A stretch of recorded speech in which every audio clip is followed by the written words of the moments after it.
hopefully the environment would be there. In our discussions, it's a very challenging world today. Pakistan has always been supportive of the UN system. We have been a responsible member, I believe, of the UN system. We have excellent cooperation with them, and I have reiterated our support more than ever before, because we understand how important multilateralism is and what an important role this institution can play for peace and stability. We are committed to the principles and objectives of the UN Charter, and we are also aware that there are elements that give preference to unilateralism over multilateralism, and one demonstration of that unilateral approach was seen on the 5th of August 2019. We've had a very frank and a very candid discussion on the Jammu and Kashmir situation. I have shared with the Secretary General Pakistan's point of view, Pakistan's concerns, and I've also highlighted to him what a challenging situation it has become post 5th of August.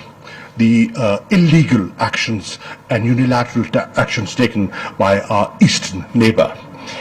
I've also highlighted to him that how all shades of Kashmiri opinion, barring the BJP mindset, have rejected those actions. I've also pointed out the increasing ceasefire violations that have taken place post 5th of August, and that almost 200 days have gone by and the siege and the lockdown continues, and fundamental rights are being denied. I've thanked him for the statement made by his office on the 8th of August, reiterating the UN position on this internationally recognized dispute.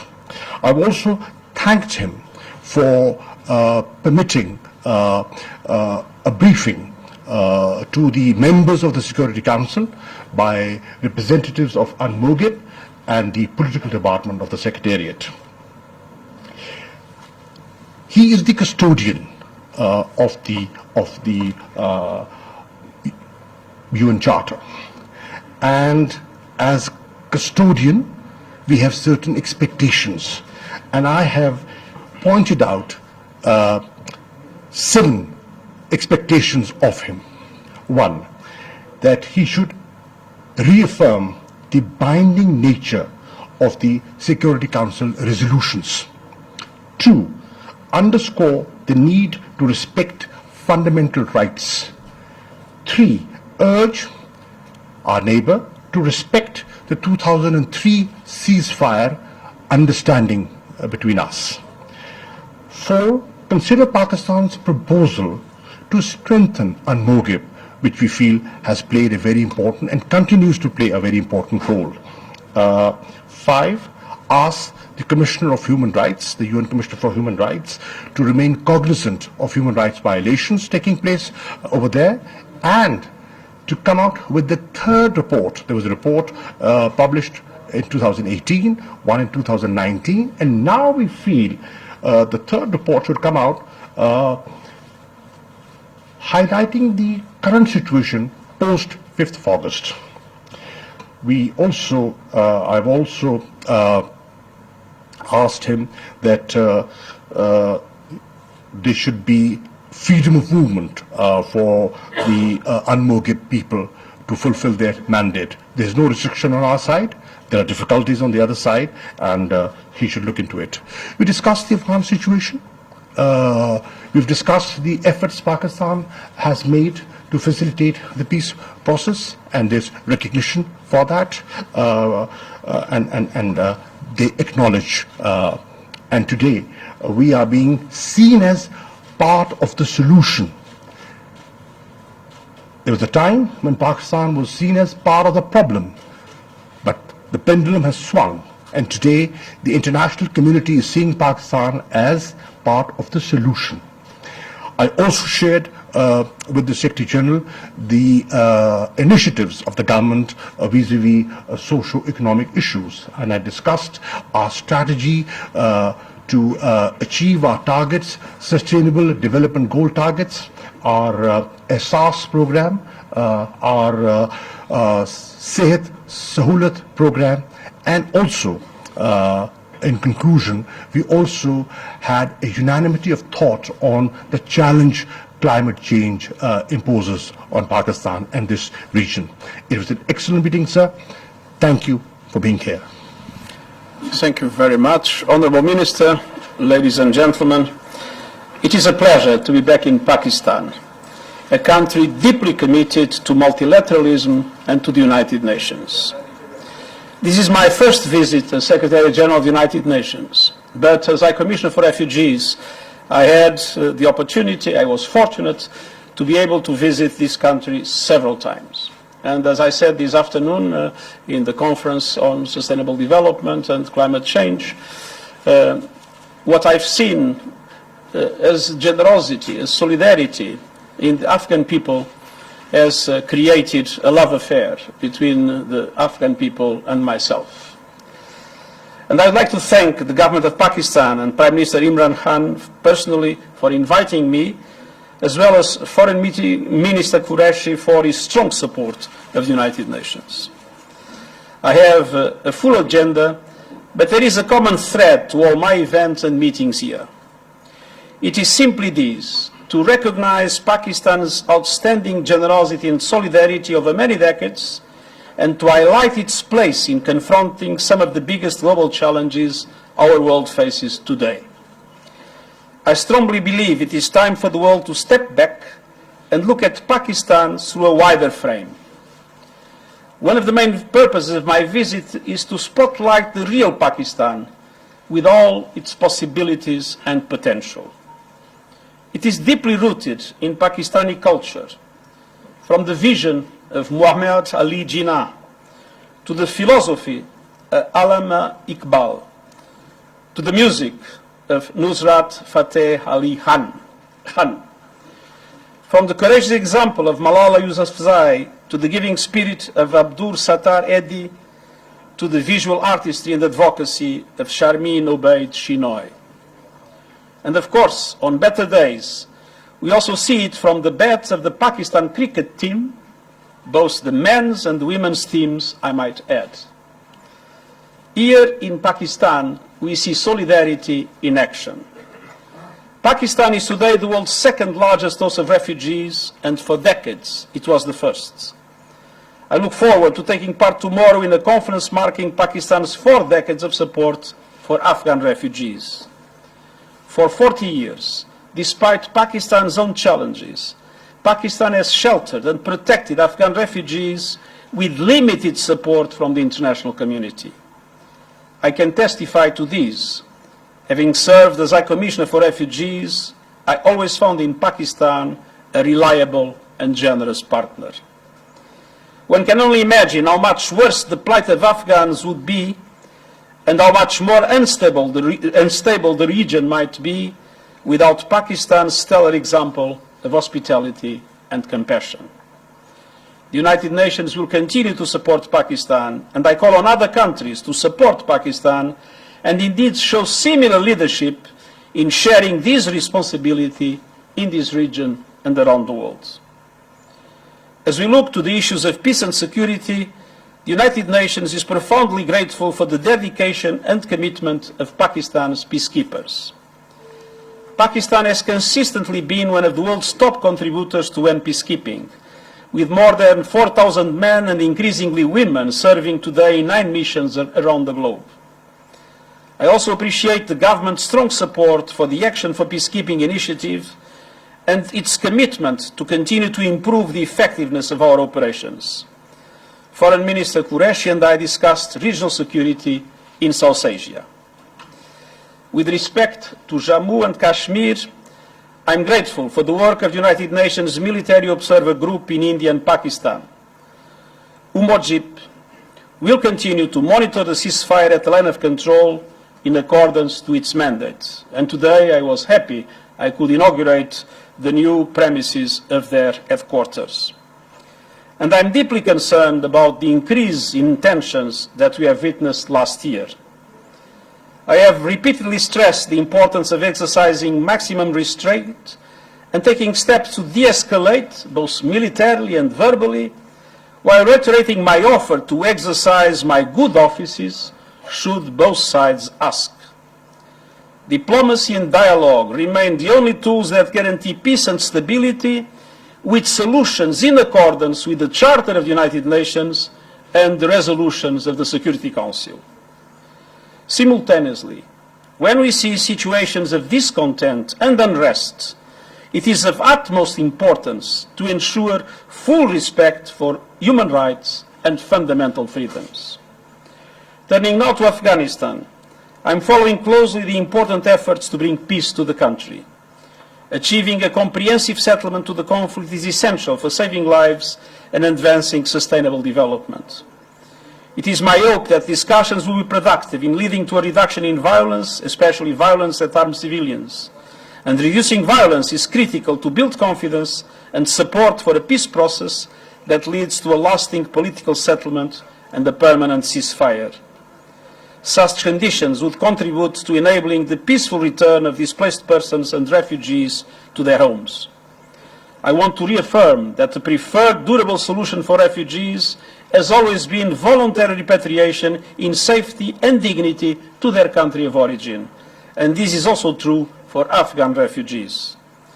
Through its support to the ongoing peace efforts and building the necessary regional consensus, Pakistan continues to play a crucial role in realizing this potentially historic opportunity for peace. And the United Nations remains committed to supporting an inclusive and Afghan-led peace process that upholds the human rights of all citizens and leads to a sustainable peace in Afghanistan. During my visit to Pakistan, I also look forward to visiting the newly opened Kartarpur corridor, connecting two key Sikh pilgrimage sites. This is a welcome symbol of interfaith harmony, a unique experiment in cross-border ties, showing Pakistan's commitment to peace. The climate crisis is another key challenge of common concern, and once again Pakistan is on the front lines as one of the most vulnerable countries on the planet. I welcome Pakistan's ambition to take concrete action with the 10 billion tree tsunami campaign and many other initiatives. For my part, I will continue pressing for action to limit global temperature rise to 1.5 degrees, which means to achieve carbon neutrality by 2050. And it means more ambition by all, more ambition on mitigation, adaptation, resilience and finance. And major emitting countries and industrial sectors have a particular responsibility to lead the way. And it means a successful UN climate conference COP26 later this year in Glasgow, and I count on Pakistan's strong commitment to that. Finally, I would like to recognize Pakistan's commitment to the 2030 Agenda for Sustainable Development, the world's framework for eliminating poverty, achieving gender equality, protecting the environment, and building a fair globalization that works for all. Pakistan was in the global lead in integrating the Sustainable Development Goals into its own national development agenda. And this is yet another example of the commitment and vision that we need to see more of around the world. I look forward to the rest of my visits and engaging with the leadership and people of Pakistan, and the United Nations family is strongly committed to helping the country advance prosperity and peace for all. Thank you. Indus TV, Isa Nahansar. May I request you to please introduce yourself and also please let us know who the question is directed to. This is Isa Lakwi representing Indus News. Excellency, I'm here. My question is that I'll also, as Foreign Minister Qureshi has mentioned, I'll also refer to your statement of 8th of August last year, in which you reaffirmed United Nations' principled position on the Kashmir dispute. I wish to know what practical steps could you and your office take for the solution of this issue? And secondly, we are about 1.5 months into the year 2020, and there have been more than 287 ceasefire violations along the line of control. I wish to know what's stopping United Nations to ensure that its military observers are given a hassle-free and free access to the line of control, as this may lead to a big conflict in the region. Thank you so much. Thank you very much. First of all, from the beginning, I have offered my good offices in relation to the situation, and of course, good offices can only work when accepted by both sides. On the other hand, I believe that there was an important contribution to clarifying what has happened by the reports that were mentioned of the Human Rights High Commissioner. On the other hand, it is clear that we have taken a position about the need for Security Council resolutions to be implemented and for effective de-escalation and dialogue linked to that, with another very important condition, which is full respect for human rights and continental freedoms in Jammu and Kashmir. In relation to the ceasefire, I visited Mojib.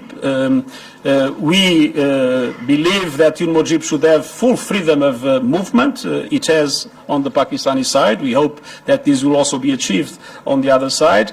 And we will be strengthening its equipment capacity in order to better be able to implement its mandate. I take a question from the international media representatives here. Yes, can I have the Reuters representative?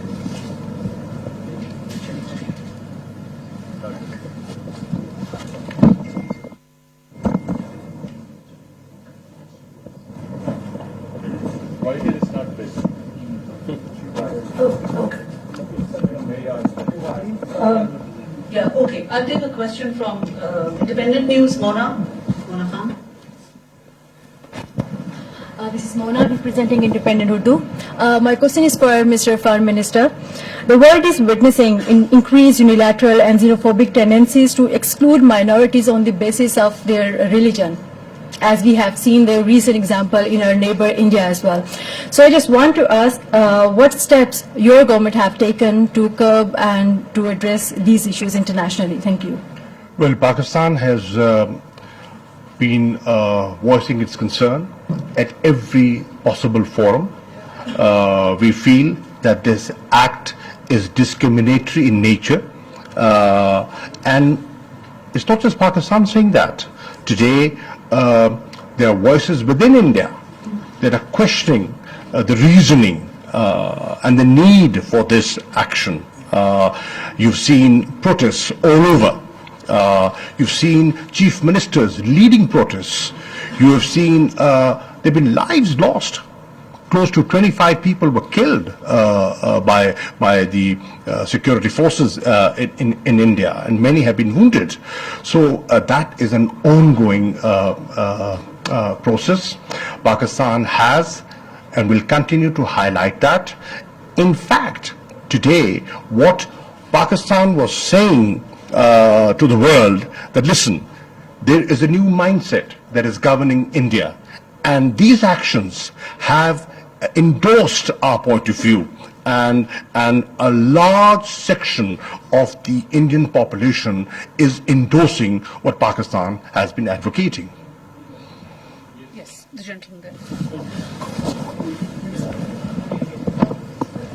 Me? Sorry for that.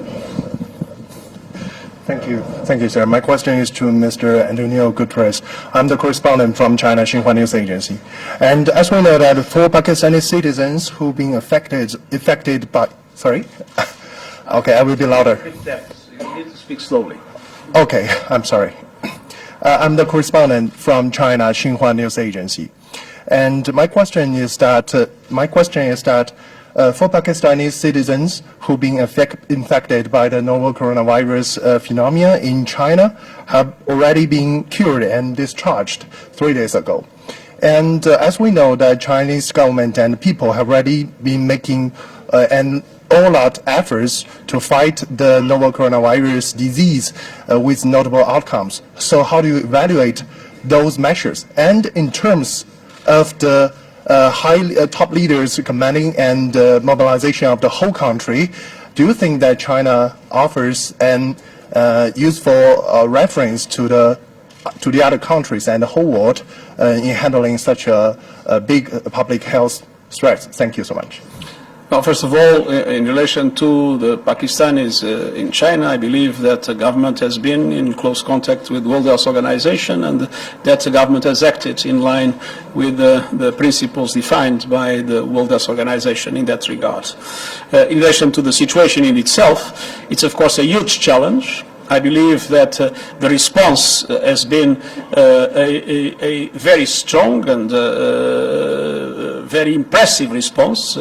Obviously, in a situation as complex as this, it is always difficult to have a quick solution, and the Chinese government was the first to mention that there were a few limitations and shortcomings, but I think that the effort that is in place is a gigantic effort, and we are very confident that that effort will allow for the progressive reduction of the disease.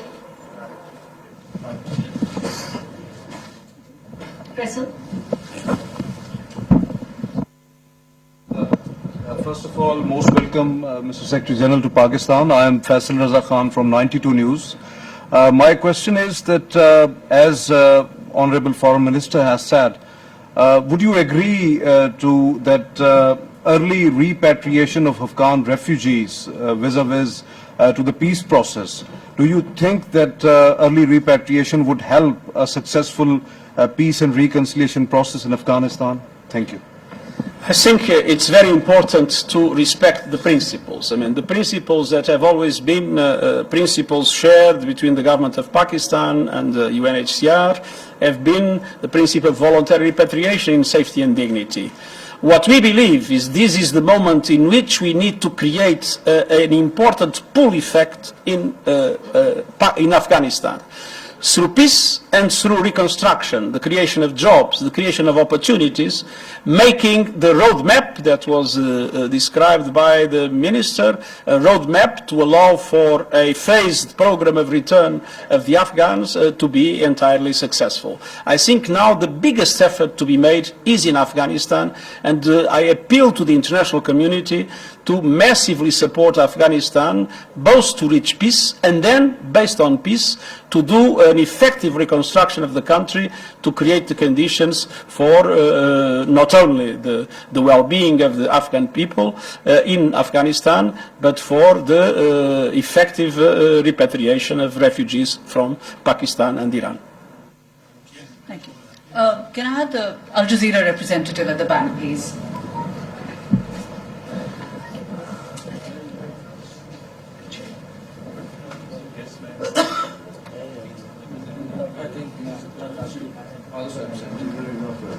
Anas. Thank you so much, spokesperson. Thank you so much, sir. This is Anas Malik from the onset. Pakistan has lost billions of dollars fighting the war on terror in an attempt to make this world a better place to live. And how do you see Pakistan's effort to counter the menace of transnational terrorism? And would you or your office play a role, an active role in convincing, because there are some countries who are not fully convinced with Pakistan's effort to counter the menace of terrorism. Would your office be playing a role to convince or convey to those countries that yes, Pakistan has done enough? How do you see that? Thank you. Well, I can testify. I came once to Islamabad, and Islamabad was a military camp. And the Taliban was very close, the Pakistani Taliban were very close to Islamabad. They had overrun the Swat Valley, and they were even a little bit further south. And I have to say that to be today in Islamabad, a family duty station for UN staff, and to compare with the past, and to know what in between has been done in the territories that were Fatah and now I believe are integrated in Khyber Pakhtunkhwa. And to see that an administration is being put in place, and to see that there is an intense program of development. I believe that one has to recognize that the efforts that Pakistan has made to fight terrorism are absolutely remarkable and that they were very successful. And everybody should support Pakistan to, I would say, consolidate this enormous effort that I could witness myself. As I said, I've been here in the worst phase of the problem, and it's very rewarding to come back and see how different things are. Last question, Mateen Haider.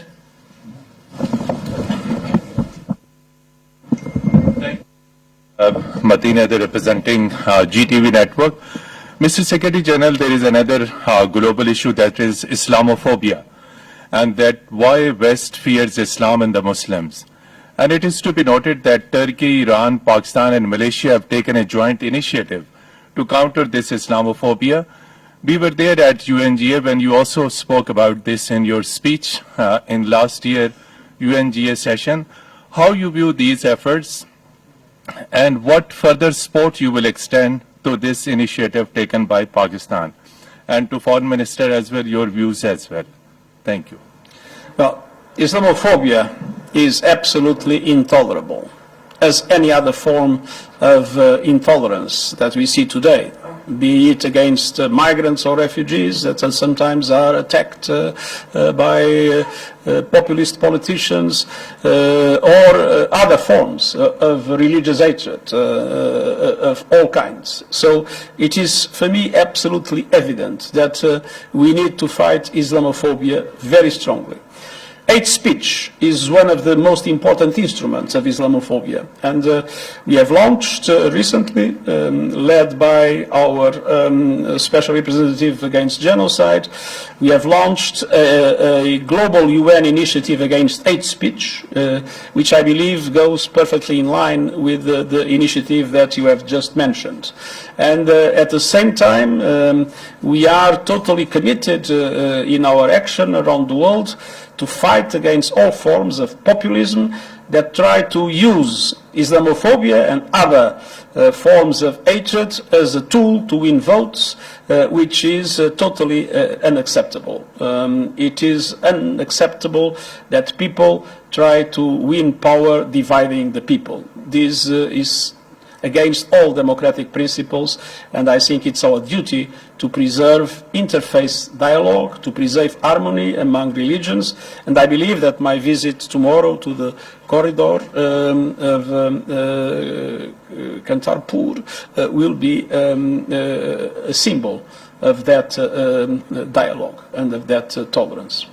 Mateen Haider Saab, in our discussions that I had with the Secretary General earlier on, I drew a comparison between the Kartarpur initiative and the Kartarpur spirit in Pakistan and the demolition of the Babri Mosque in India.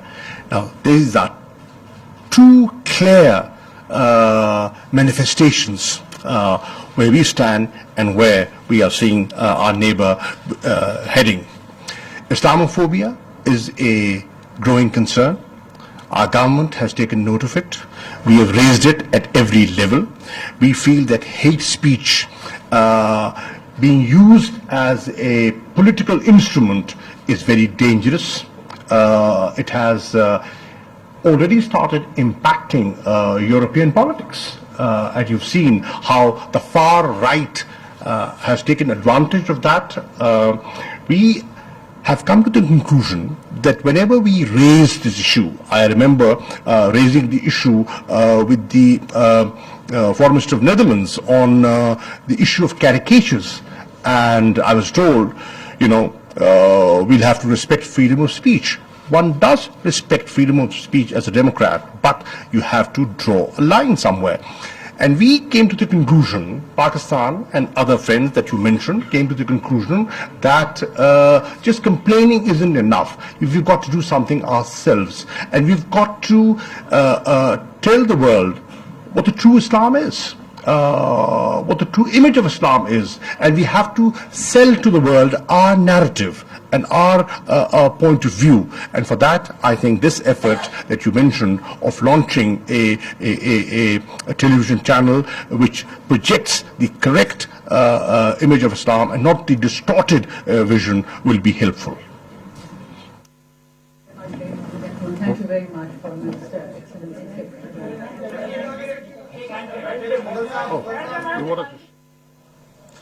वज़ीर ख़ारजा शाह महमूद कुरैशी और secretary general अक़वाम मुत्तहिदा मुश्तरका press conference कर रहे हैं इस्लामाबाद में। आप ये मनाज़िर देख रहे थे। वज़ीर ख़ारजा शाह महमूद कुरैशी ने कहा कि मुहाजिरीन की अफ़गान कॉन्फ्रेंस में शिरकत पर सेक्रेटरी जनरल को खुशामदीद कहते हैं। ये मनाज़िर आप देख सकते हैं, मुसाफ़ा किया जा रहा है दोनों रहनुमाओं के दरमियान। इस वक्त इस्लामाबाद के ये मनाज़िर हैं। वज़ीर ख़ारजा शाह महमूद कुरैशी और अक़वाम मुत्तहिदा के सेक्रेटरी जनरल एंटोनियो गुतेरेस